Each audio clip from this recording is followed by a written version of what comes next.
"You're not getting a single dollar," Charles Whitmore said, his voice calm enough to sound final, like a door closing somewhere deep inside a building no one else had access to. And for a second, even the wind seemed to hesitate as it moved through the steel beams of the half-finished structure, carrying the dry scent of concrete dust across the site, while dozens of workers stood frozen, their tools hanging loosely in their hands, their eyes shifting but never quite landing on the man being dismissed. Marcus Reed didn't move, not right away, his boots planted in a thin layer of gray powder, the kind that clung to everything and never really washed off. His fingers curled slightly at his sides, calloused, cracked from years of lifting, fixing, building things that other people would one day call investments. And he looked at Charles not with anger, not with desperation, but with something quieter, something harder to name, something that didn't fit the script Charles was used to seeing, because men in Marcus's position were supposed to argue, to plead, to explain themselves until their voices broke. But Marcus just breathed, slow and steady, like he was measuring something deeper than money. "I did the work," he said finally, his voice low but clear enough to cut through the open air, and somewhere behind him, a metal ladder shifted slightly, the sound sharp in the silence. Charles adjusted the cuff of his tailored coat, barely glancing at Marcus as if the conversation had already ended in his mind. "And I'm saying it wasn't up to standard," he replied, each word precise, practiced, the kind of language that made refusal sound like policy instead of choice. A few feet away, a project manager pretended to check his tablet, his jaw tight, while another worker slowly turned back toward a stack of lumber, unwilling to witness what came next.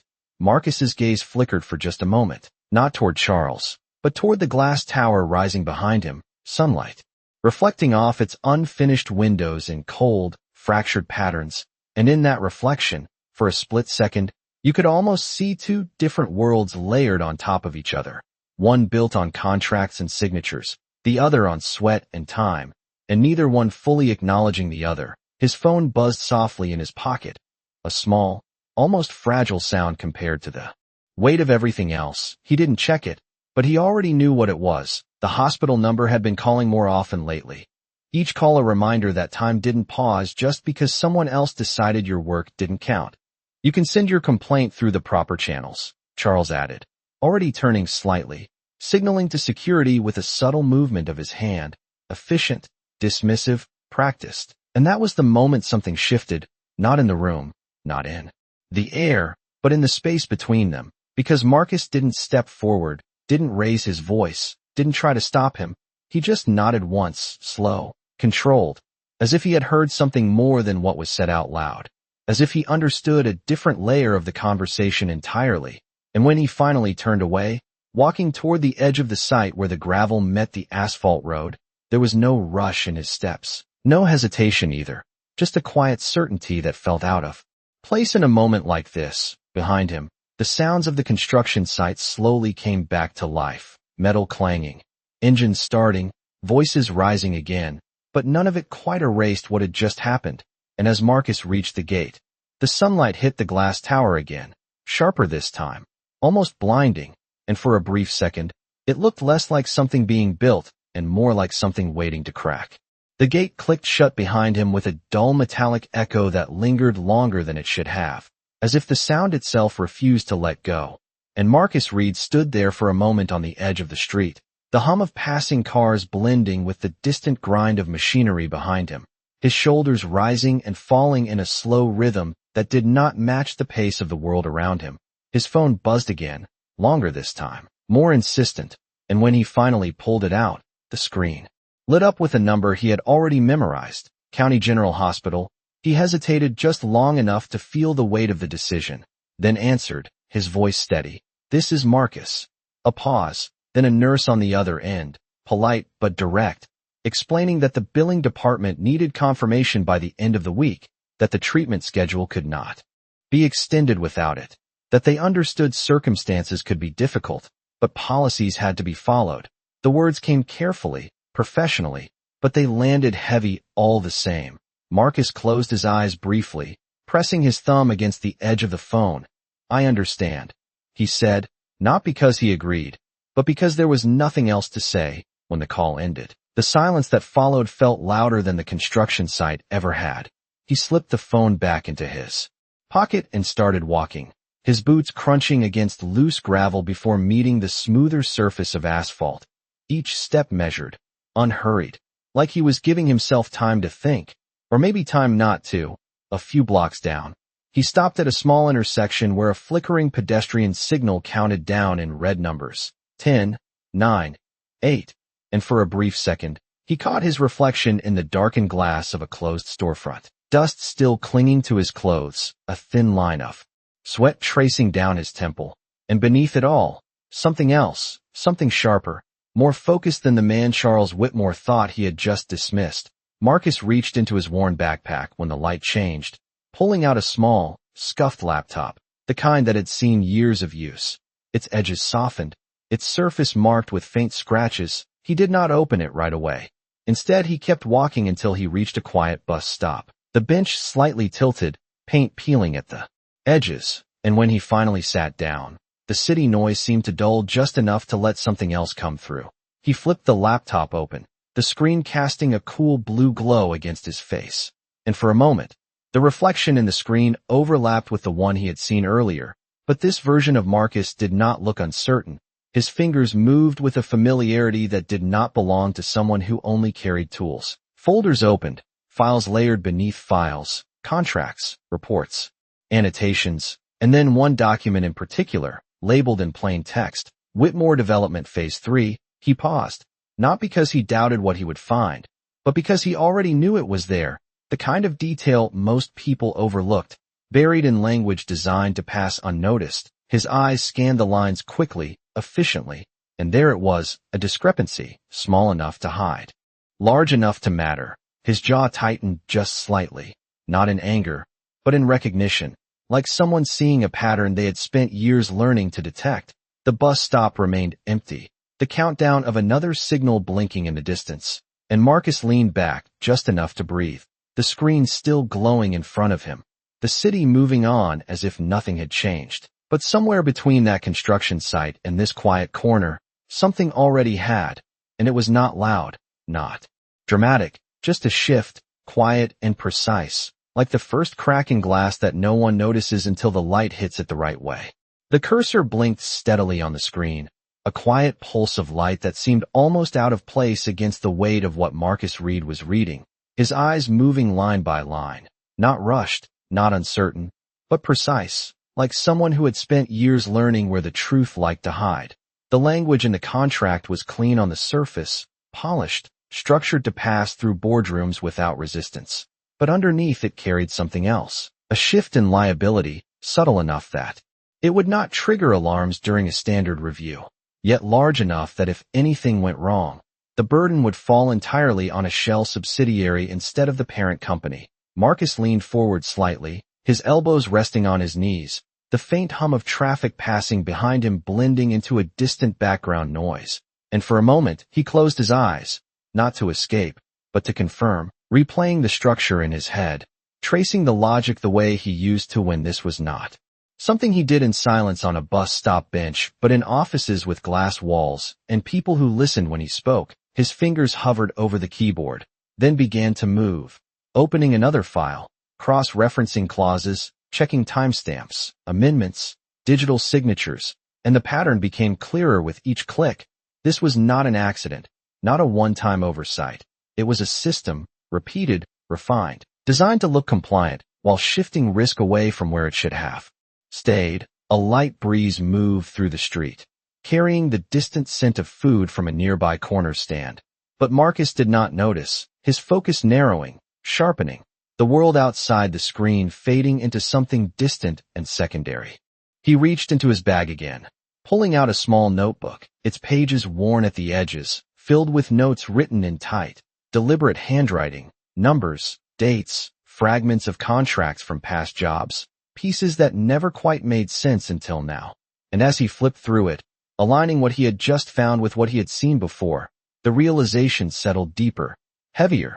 This was bigger than one unpaid invoice, bigger than a single construction site. His phone buzzed again, softer. This time, a message instead of a call. He glanced down briefly, just long enough to read the first line. "Dad, are you coming home tonight?" The words simple, unguarded, and for a fraction of a second, something in his expression shifted, the sharp focus softening into something more human, more immediate. He typed a quick reply, "I will be there soon," then locked the phone and set it beside him, his attention returning to the screen, but not in the same way as before. Now there was direction. Behind it, purpose. He opened a blank document and began typing. Not notes, not questions, but a structured report, clear, concise, the kind that did not rely on emotion to be understood, each sentence built on evidence, each claim supported by references buried deep enough that most people would never think to look. The sky above had begun to shift toward late afternoon, the light softer now, casting longer shadows across the sidewalk. And as Marcus finished the first section, he paused, reading it back once, then again, not to doubt it, but to ensure it could not be ignored. He knew how this worked. He knew that truth alone was not always enough. It had to be placed where it could not be dismissed, where it would force someone to look twice. He saved the file, his thumb resting briefly on the trackpad, and then, without hesitation, he opened an email window. No recipient name, just an address he had not used in years. Anonymous, secure, the kind that did not ask questions. His fingers moved again, attaching the document, adding just one line in the body of the message. Direct, unadorned. "You may want to review this before it becomes public." He did not sign his name, did not add anything else, and when he finally pressed send, the screen flickered for a moment, then returned to stillness, the cursor blinking again, steady, quiet, like nothing had changed. But Marcus knew better, because sometimes the loudest consequences did not start with noise. They started with a single decision made in silence. And somewhere far from that bus stop, in offices filled with glass and confidence, the first thread had already begun to loosen. The email did not make a sound when it landed, no alert loud enough to draw attention, just a quiet arrival in an inbox buried beneath dozens of routine messages. And for nearly 40 minutes, nothing happened. The city moved forward in its usual rhythm, traffic lights cycling, elevators rising and falling, deals being discussed behind polished conference tables, until somewhere on the 32nd floor of Whitmore Group headquarters, a junior compliance analyst named Ethan Cole paused mid-scroll, his cursor hovering over a subject line that did not belong. No sender name, no signature, just a single attachment and a sentence that felt more like a warning than a suggestion.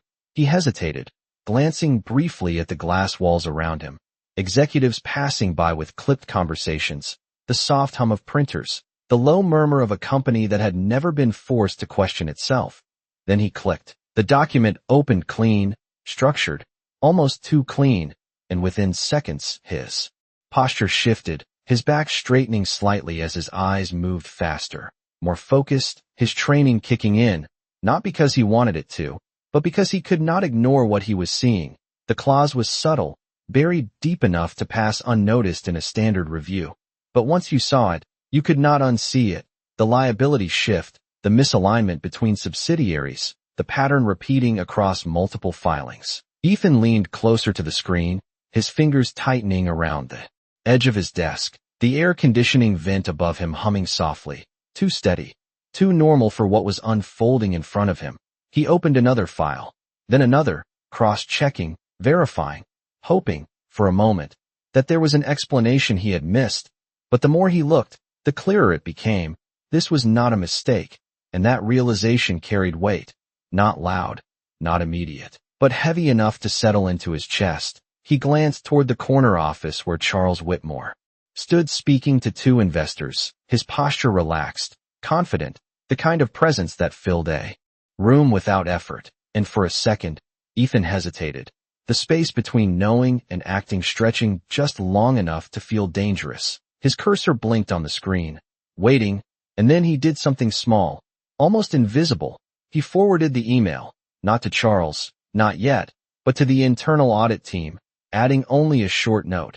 Please review attached document for discrepancies. His finger hovered over the send button for a fraction of a second before pressing it.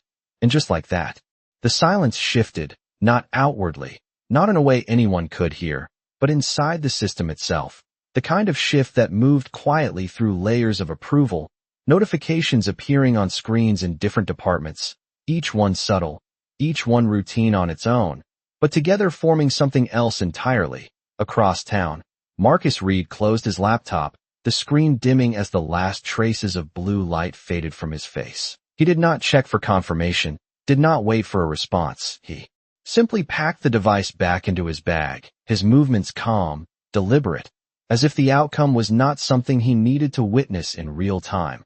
The sky had deepened into early evening, the light softer now, stretching shadows across the pavement, and as he stood from the bench, adjusting the strap over his shoulder, the world around him continued as it always did, people passing, conversations overlapping, the distant sound of a siren blending into the city's constant noise, but beneath it all, something had already begun to move, not with force, not with spectacle, but with precision, like a system slowly turning on itself. And somewhere behind glass walls and confident voices, the first question had just been asked, and it was not going to be easy to ignore. The first response did not come with noise, it came with hesitation, the kind that showed itself in small delays, in emails opened but not immediately answered, in meetings that ran a few minutes longer than scheduled, and by the time the internal audit team flagged the document for preliminary review, the shift had already begun to ripple quietly through the upper floors. Ethan Cole sat still at his desk, staring at the follow-up notification that had just appeared on his screen, flagged for escalation. 3 words, simple, procedural, but carrying a weight that settled deeper than he expected. He glanced again toward the corner office. Charles Whitmore now alone, standing near the window, his reflection faint against the evening skyline. Phone pressed to his ear, posture still composed, still controlled, and for a moment, it looked like nothing had changed at all. But then a second email arrived. This one marked urgent, requesting documentation, timestamps, clarification on specific clauses that no one had questioned before. And that was when the rhythm broke, just slightly, just enough to be noticed by those who were paying attention. Across the office, a senior legal advisor stopped mid-conversation, scanning her tablet with a tightening expression. Another manager leaned closer to his screen, rereading a contract he had approved weeks ago.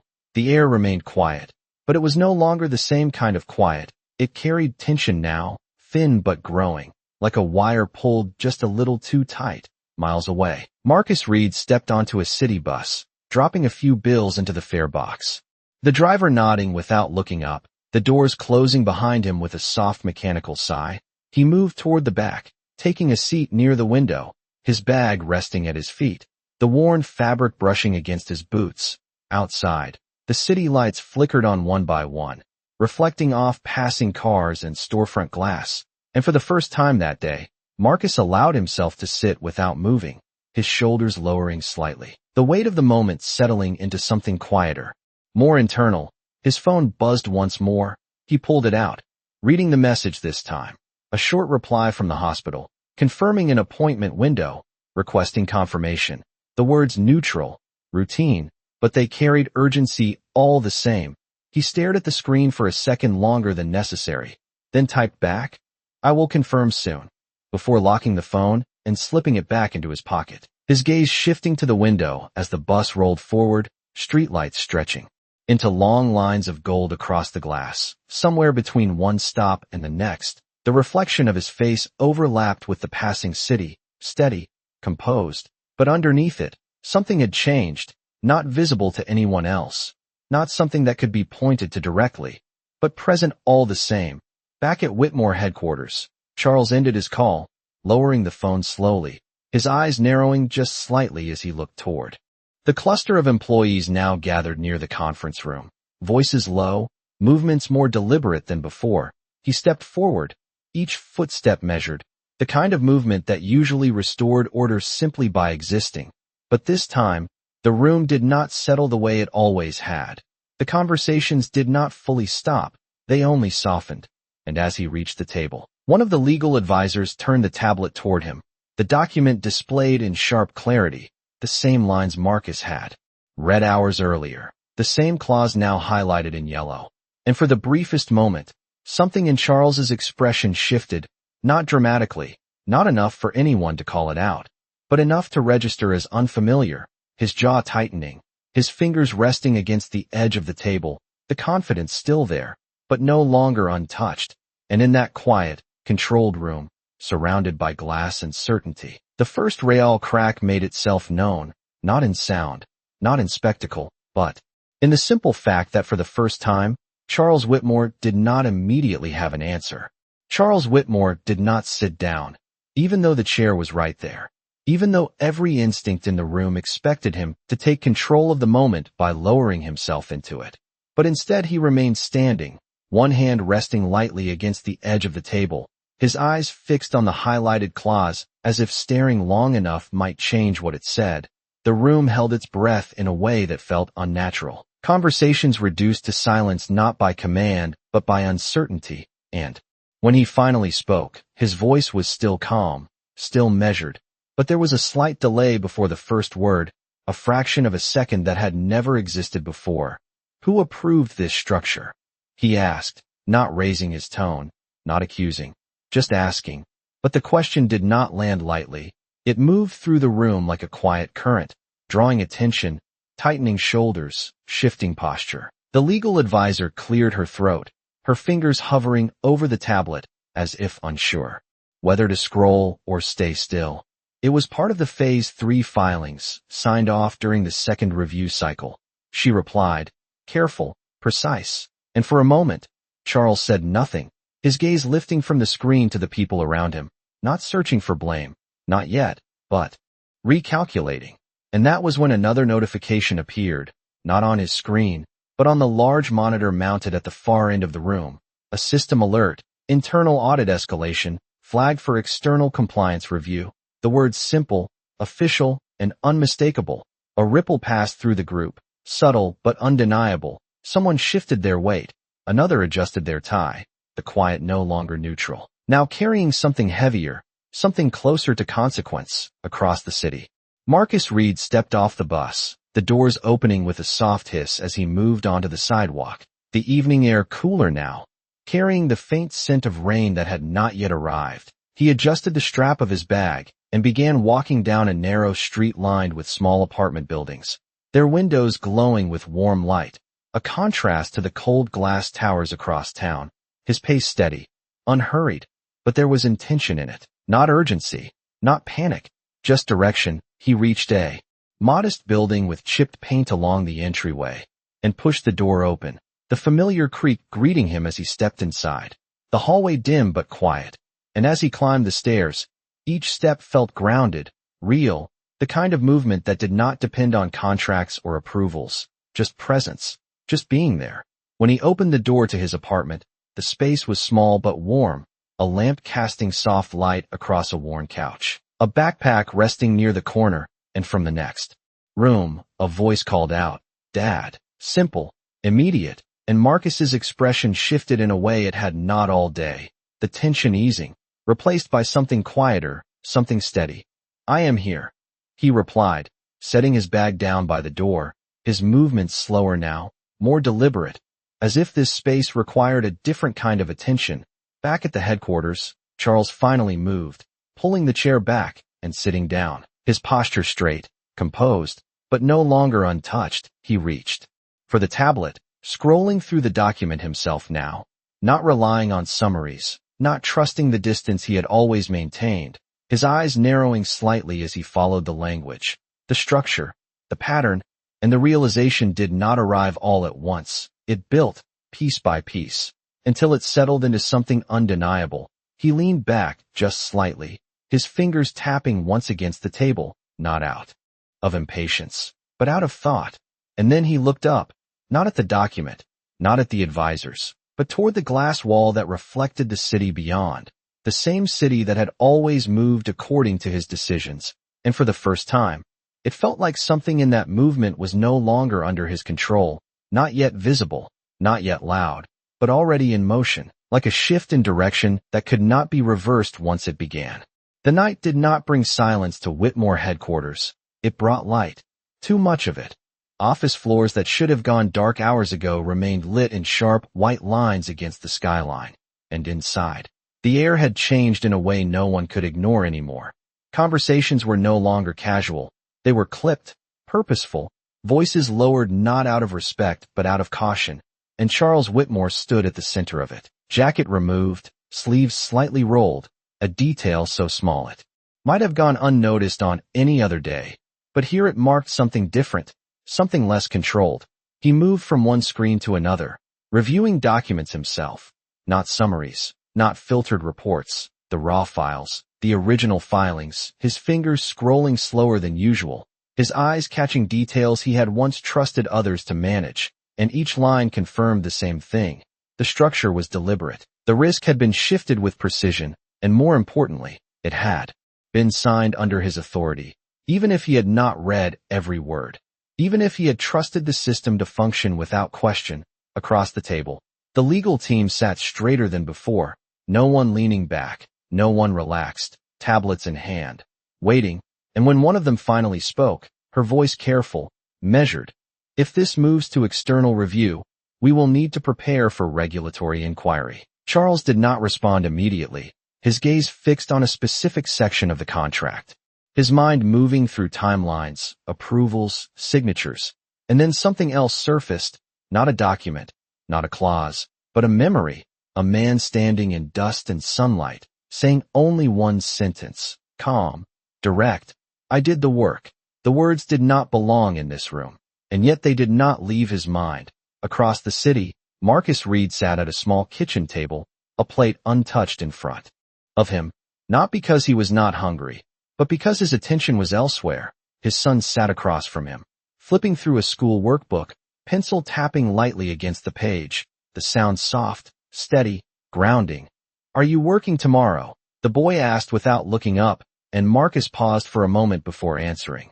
Not at the sight, he said, his voice even, not heavy, not burdened, just honest. His hand resting near the edge of the table, fingers relaxed now, no longer carrying the tension of earlier. The room held a quiet warmth, a kind of stillness that did not demand anything from him.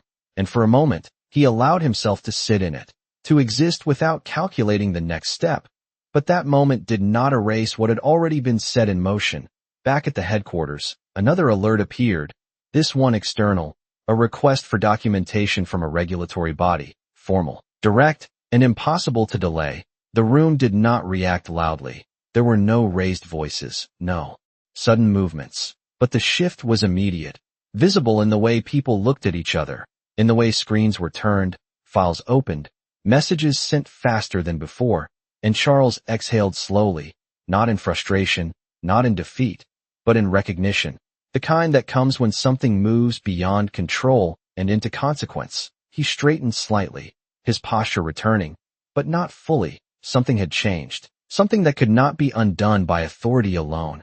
And as he looked once more at the document in front of him, then out at the city beyond the glass, the connection formed quietly, not yet complete, but beginning, between the man he had dismissed and the unraveling now unfolding around him, not as revenge, not as chaos, but as something far more precise, something that did not need to raise its voice to be heard. By the time the city began to quiet, the situation inside Whitmore Group had done the opposite. It had sharpened, focused, like a lens narrowing in on something that could no longer be ignored. And Charles Whitmore stood alone now in his office. The glass walls no longer a symbol of openness, but something closer to exposure.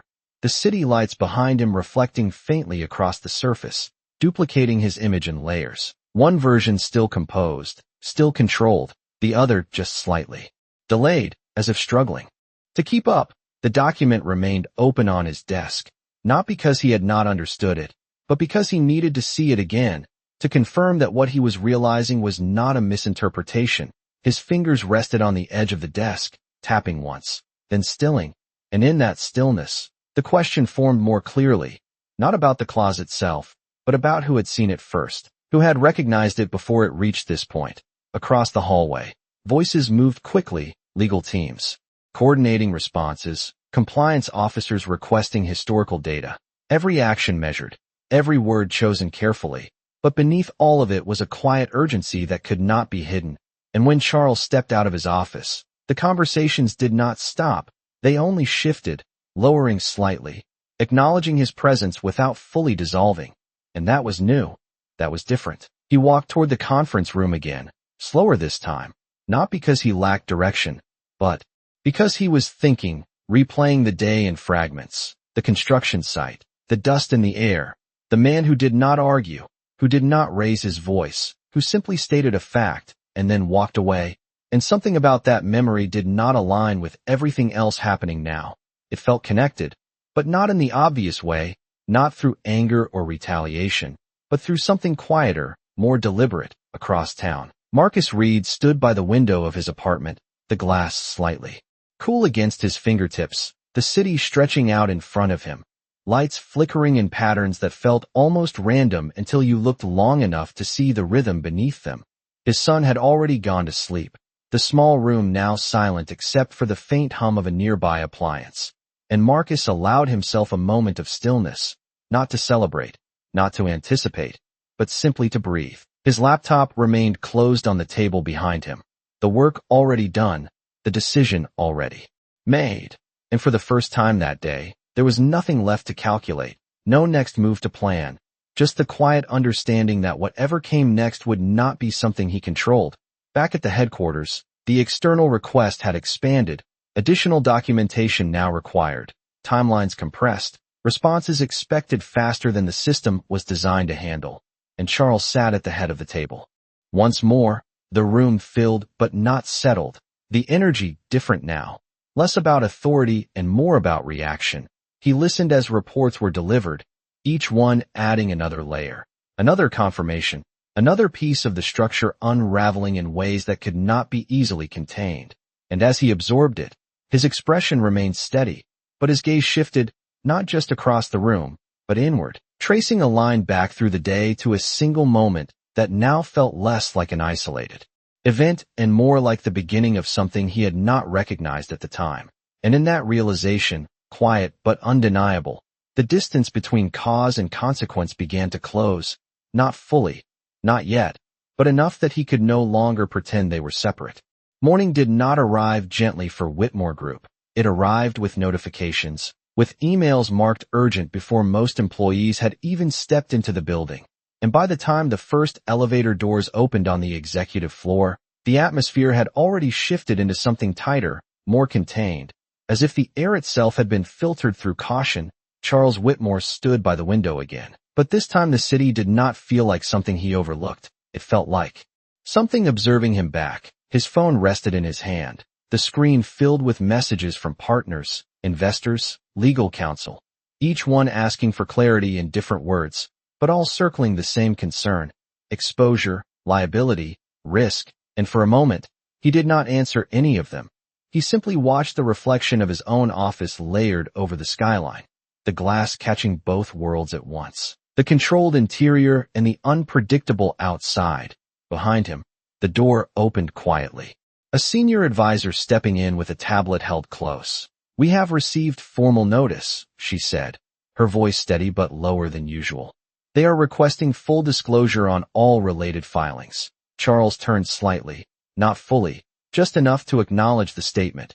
And then he took the tablet, his fingers brushing against the edge, the cool surface grounding. He read the notice once, then again, slower, each word settling into place with a weight that could not be dismissed. Across the city, Marcus Reed was already awake, standing in a small hospital hallway where the lights were too bright, and the air carried that familiar sterile scent that never quite faded.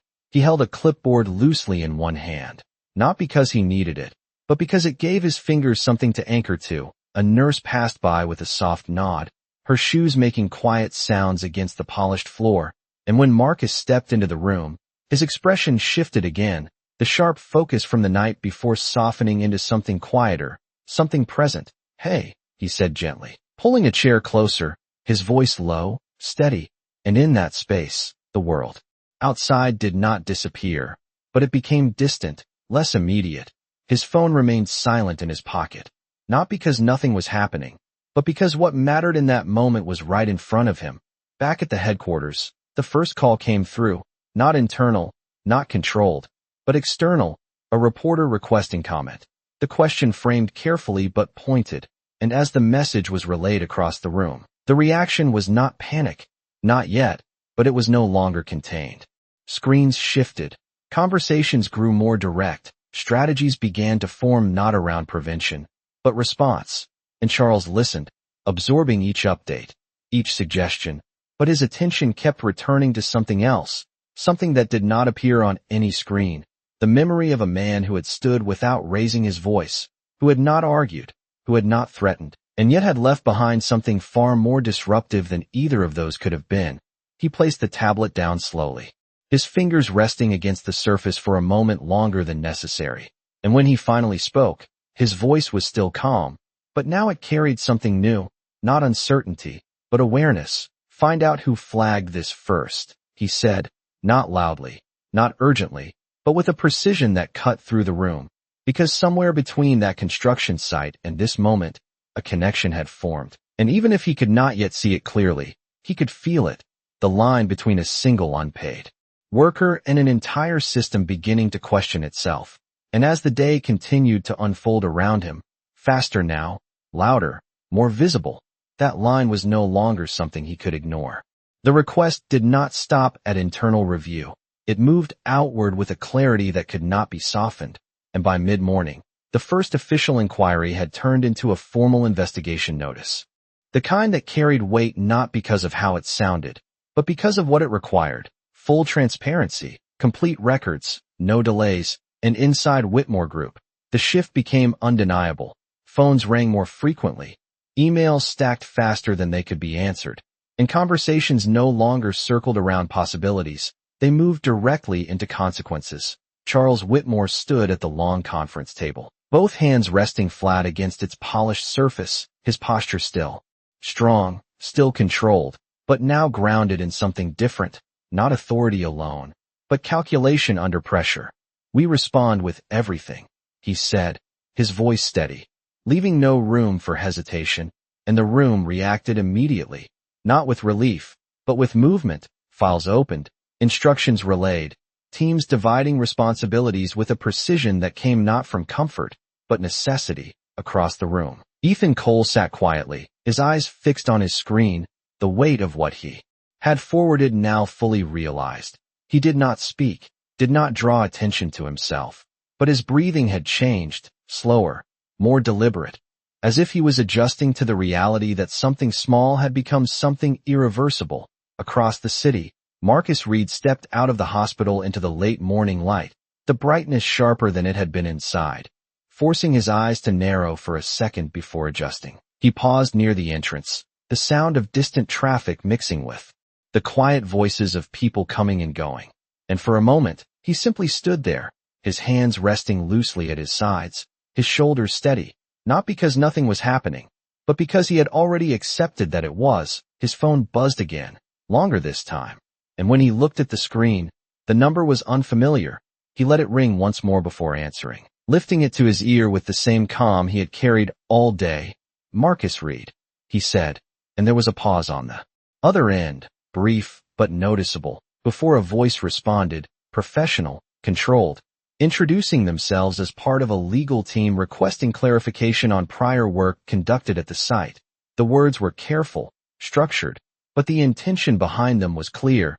They were tracing something back, and Marcus listened without interrupting, his gaze drifting toward the glass doors of the hospital, where reflections moved in overlapping layers, people passing through without noticing the stillness at the center of it. "I can answer what I know," he replied, his voice even, not defensive, not eager, just factual.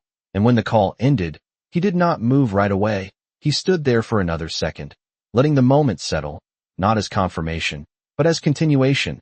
Back at the headquarters, the first external headline appeared, not loud, not sensational, but precise, questioning the integrity of a major development project. And that was enough to shift perception, enough to draw attention. Beyond the walls of the company, Charles saw it the moment it went live, the screen reflecting in his eyes as he read it once, then again, and for the first time. The situation was no longer contained within documents and internal processes. It had crossed into something broader, something that did not wait for explanations before forming opinions. He exhaled slowly, his fingers brushing against the edge of the table, grounding himself in the present. But even as he did, the realization settled. Deeper, this was no longer about fixing a clause or managing a response. It was about something he had overlooked, something that had been standing in front of him in plain sight. And as the room continued to move around him, faster now, louder, more urgent, that realization remained, quiet but persistent, like a truth that did not need to be spoken to be understood. By early afternoon, the pressure inside Whitmore Group had shifted from controlled urgency into something heavier, something that no longer followed predictable patterns, the kind of pressure that did not just demand action but exposed every weakness in the system it touched. Charles Whitmore stood alone again, not because the room had emptied, but because the decisions now sat squarely on him. The conference table behind him still covered in open files, tablets glowing with data that continued to update faster than anyone could comfortably track. He picked up one document, then set it down, not because he did not understand it, but because understanding was no longer the issue. The issue was origin, and that question had begun to sharpen in a way he could not ignore. Across the office, Ethan Cole's name appeared quietly in an internal log, not highlighted, not flagged, just present. But present was enough. And within minutes, a senior compliance officer stood beside his desk, her tone calm but direct, asking for a timeline. For context, for where the document had come from, Ethan swallowed once, his fingers tightening slightly around the edge of his keyboard before releasing. It was anonymous, he said, his voice steady but lower than usual. Came through this morning. The officer nodded once, not surprised, not reassured either, just processing. And that was when the line became clearer, not fully drawn, but visible enough to follow. Back at the hospital parking lot, Marcus Reed stood beside his car, the sunlight now high and unfiltered, casting sharp edges across everything it touched, his phone still in his hand, the call from earlier replaying quietly in his mind. Not the words themselves, but the tone, the shift from authority to inquiry.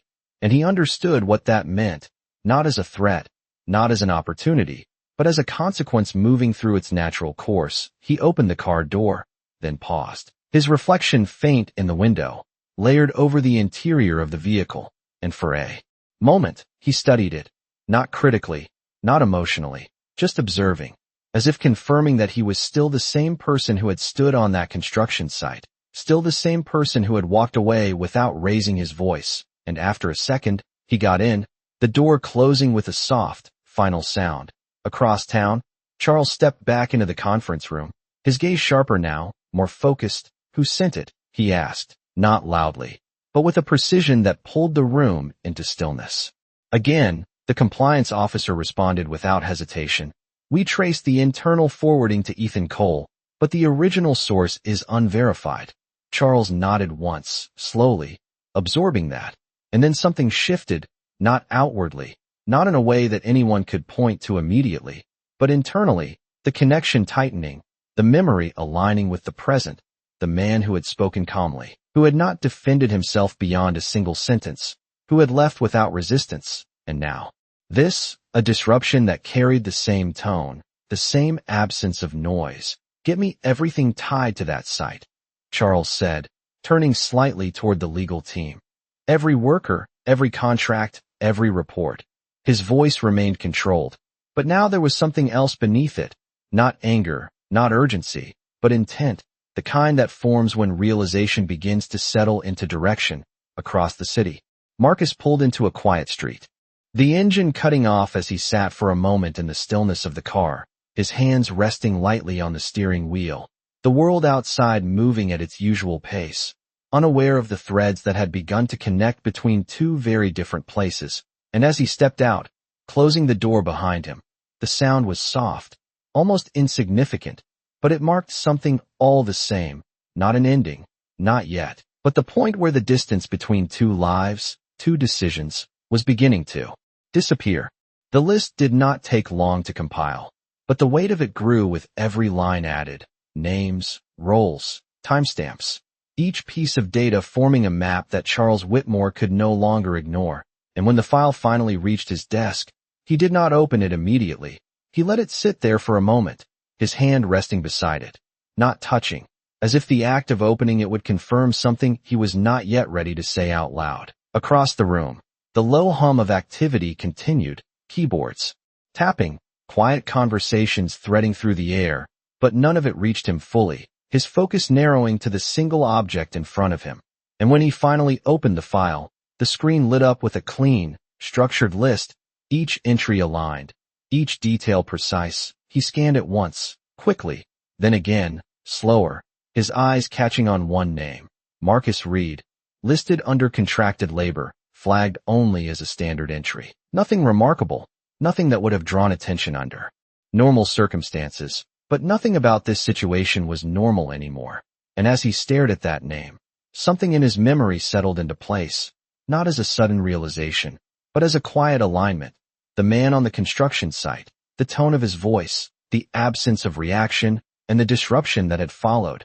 Not loud, not immediate, but precise, controlled, the same way this entire unraveling had been. Charles leaned back slightly, his fingers pressing together, not in frustration, not in denial, but in thought. And for the first time, the question shifted from what was happening to why it had started. Across the city, Marcus Reed stepped out of a small corner store, a paper bag in one hand. The afternoon light softer now, stretching long shadows across the sidewalk. He moved at an unhurried pace, not because he was unaware of what was unfolding, but because he was not chasing it. The world around him continued as it always did, cars passing, people talking, doors opening and closing, and within that movement, Marcus remained steady, present, the same man who had stood his ground without raising his voice. His phone buzzed again, a new message this time, not from the hospital, not from an unknown number, but from someone within the system, requesting a meeting, formal, direct, and Marcus read it once before slipping the phone back into his pocket. His expression unchanged, not guarded, not open, just calm. Back at the headquarters, Charles stood up from his chair, the movement deliberate, drawing just enough attention for the room to quiet slightly. He did not address everyone. He did not explain. He simply picked up his coat, his eyes moving once more to the name on the screen before turning away. Set up a meeting, he said, his voice even, but carrying a weight that did not need to be emphasized. The legal team exchanged brief glances, understanding without needing further instruction, and as Charles walked toward the door, the glass reflected his image again, layered against the city beyond. But this time, the reflection did not feel divided. It felt aligned, focused, the distance between cause and consequence narrowing with each step. Outside, the air carried a quiet shift, something subtle but present, and somewhere between the movement of one man leaving a building of power and another walking down an ordinary street, the path between them had become inevitable. The meeting was not scheduled in a boardroom, not surrounded by glass and polished wood, but in a small office just off a quiet street, the kind of place where the air did not carry authority, only presence. And when Charles Whitmore stepped inside, the shift was immediate, not dramatic, not visible to anyone else, but real enough that he felt it in the way his steps slowed, in the way his eyes adjusted to the softer light. Marcus Reed was already there, seated across a simple desk, his posture straight but relaxed, hands resting loosely together, not guarded, not defensive, just still. And for a moment, neither man spoke, the silence settling between them without tension, without urgency, just space. Charles closed the door behind him, the soft click marking the boundary between two very different worlds, and as he moved forward, the distance between them felt smaller than it should have, not because of the room, but because of everything that had led to it. He stopped a few feet from the desk, his gaze steady, not confrontational, not dismissive, just direct.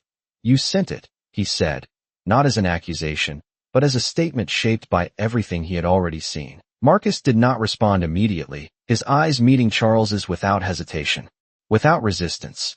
And in that look, there was no trace of the man who had been dismissed, no sign of resentment, only a quiet clarity that made the question itself feel almost unnecessary. "I saw something that was not right," Marcus said finally, his voice even, the same tone he had used before, calm, grounded, unchanged. And Charles exhaled slowly, the sound barely audible, his shoulders shifting just slightly, not in defeat, but in recognition. He pulled a chair out and sat down across from him, the movement deliberate, leveling the space between them in a way that had not existed before. You could have stayed quiet, Charles said, not challenging, not dismissing, just stating a possibility that now felt distant. Marcus nodded once, his gaze steady. I could have, he replied, and the simplicity of the answer carried more weight than anything else in the room. Outside, the faint sound of passing cars drifted through the window, the world continuing without pause. But inside, the moment held, suspended, as if waiting for something more. Charles leaned forward slightly, his hands resting on his knees, not as a gesture of authority, but of presence.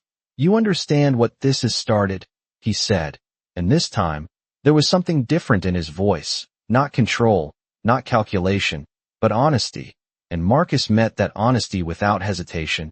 It was already there, he said quietly. I just did not ignore it. The words settled between them, not as a challenge, not as a defense, but as a truth that did not need to be argued. And for a moment, Charles said nothing, his gaze lowering briefly before lifting again. The reflection of the room faint in his eyes, the layers of everything that had unfolded now aligning into something clearer, something that could not be undone, but could be understood.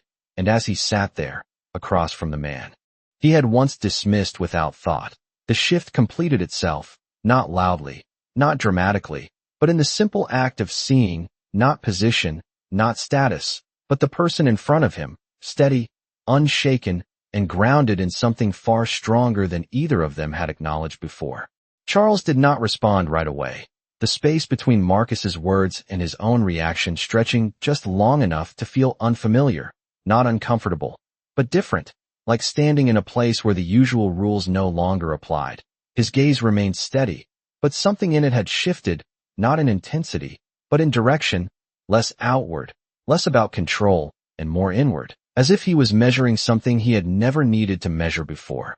The room stayed quiet, the faint hum of an old air conditioner filling the gaps between breaths. And for the first time in a long time, Charles Whitmore did not try to fill that silence with authority. He let it exist, he let it settle, and then he nodded once, a small movement, almost imperceptible, but deliberate. You were right, he said. The words simple, direct, without decoration, and they did not sound like an admission of defeat. They sounded like recognition. Marcus did not react with surprise, did not lean forward or shift. His posture, he simply listened, his expression unchanged, steady in the same way it had been from the beginning. Charles exhaled slowly, his hands coming together loosely in front of him, not in tension, but in thought. What I built, he continued, his voice quieter now, less polished. I trusted it to run without question. He paused briefly, his eyes lowering for a second before lifting again. I stopped looking closely. The words landed differently than anything he had said before, not as justification, not as explanation, but as something closer to accountability. And for a moment, the distance between them felt even smaller, not because their positions had changed, but because the truth had been placed between them without resistance. Marcus shifted slightly in his chair, not away, not toward, just enough to ground himself. Systems do that, he said calmly. They make it easy to stop seeing people. His tone carried no accusation, no edge, just a quiet observation that felt larger than the room itself. Outside, a car passed slowly, the sound of tires against pavement soft and distant, and inside, the conversation moved without urgency, without performance, just two men sitting across from each other with nothing left to prove. Charles leaned back slightly, his gaze drifting for a moment toward the window, where the light had softened into late afternoon, casting long shadows that stretched across the floor. I should have paid you, he said after a moment, not as a negotiation, not as an offer, but as a statement that arrived too late to change what had already happened. Marcus nodded. Once, the movement small, acknowledging the truth without attaching anything to it. That was part of it, he replied. And again, the simplicity carried weight, because it was not everything. It was not the whole reason. It was just one piece of something larger, something that had already unfolded beyond a single decision. Charles sat with that, letting it settle, not rushing past it, not trying to resolve it immediately. And for the first time, the idea of fixing things did not come from control. It came from understanding, from seeing the gap between what had been done and what should have been done, and recognizing that the gap could not be closed by power alone. The room remained quiet, but it no longer felt like a pause. It felt like a transition, something shifting from one state to another, not loudly, not dramatically, but in a way that would not reverse itself once it had begun. And as Charles looked back at Marcus, not as a worker, not as a disruption, but as the person who had forced him to see what he had overlooked, the moment settled into something complete, not resolved, not finished, but clear, the kind of clarity that does not erase what came before, but changes what comes next. Charles did not reach for his wallet, did not make a call, did not try to resolve everything in that moment with a transaction. Instead, he remained seated, his hands resting loosely, his posture no longer carrying the sharp edge of control it once had, because something in him understood that this was not about catching up to a mistake with money. It was about stepping into a truth he had avoided for too long. And across from him, Marcus Reed did not lean in, did not press, did not demand anything further. He simply sat there, steady, grounded, as if the outcome had never depended on what Charles chose to do next. The silence between them returned, but this time it felt different, not like a pause, not like something waiting to be filled, but like something complete on its own. Outside, the late afternoon light had shifted again, softer now, warmer, stretching across the room in long quiet lines that touched the edges of the desk, the floor, their hands. And for a moment, everything felt still, not because the world had stopped, but because something inside it had settled. Charles finally stood, not abruptly, not with urgency, but with intention, the movement slow enough to feel deliberate. And as he did, he looked at Marcus again, not searching, not questioning, just acknowledging. "I will fix what I can," he said. And the words did not carry the weight of a promise meant to impress. They carried something quieter, something that did not need to be proven in that room. Marcus nodded once, the same calm acceptance he had shown from the beginning. "That is all anyone can do," he replied, and there was no judgment in his voice, no expectation, just a simple truth placed where it could be seen clearly. Charles moved toward the door, his hand resting on the handle for a brief second before opening it. And as he stepped out, the air outside felt different, not lighter, not easier, but clearer, like the path ahead no longer needed to be forced into place. Back inside the office, Marcus remained seated for a moment longer, his gaze drifting toward the window, where the city continued its quiet rhythm, cars moving, people walking, life unfolding in ways that did not announce themselves. And after a second, he stood as well, picking up his bag, his movements unhurried, not because there was nothing left to do, but because he did not carry the weight of what had already been done. He walked out into the street, the door closing softly behind him, the sound barely noticeable, and yet final in its own way. Across town, in a building of glass and steel, Charles Whitmore stepped back into a world that no longer felt entirely familiar, not because it had changed, but because he had. The same screens, the same voices, the same structure, but now seen through a different lens, one that did not filter out the people beneath it, one that did not allow distance to replace responsibility. And as he walked through it, the noise of the day continued around him, calls, updates, decisions waiting to be made. But beneath all of it, something quieter remained, something that would not leave, not because it demanded attention, but because it had already changed the way he saw. And somewhere in the city, Marcus Reed walked home, the evening air cool against his skin, his steps steady, unhurried, the world moving with him, not against him. And though nothing about his life had suddenly become easier, nothing had magically resolved itself, there was a quiet certainty in the way he carried himself, the kind that did not need recognition, did not need reward, because it came from something deeper, something unshaken. And as the light faded slowly into night, leaving only reflections in glass and the soft rhythm of breath and motion, the truth of what had happened settled into place without noise, without spectacle, just a quiet shift in two lives that would never move the same way again. And in that stillness, it was enough.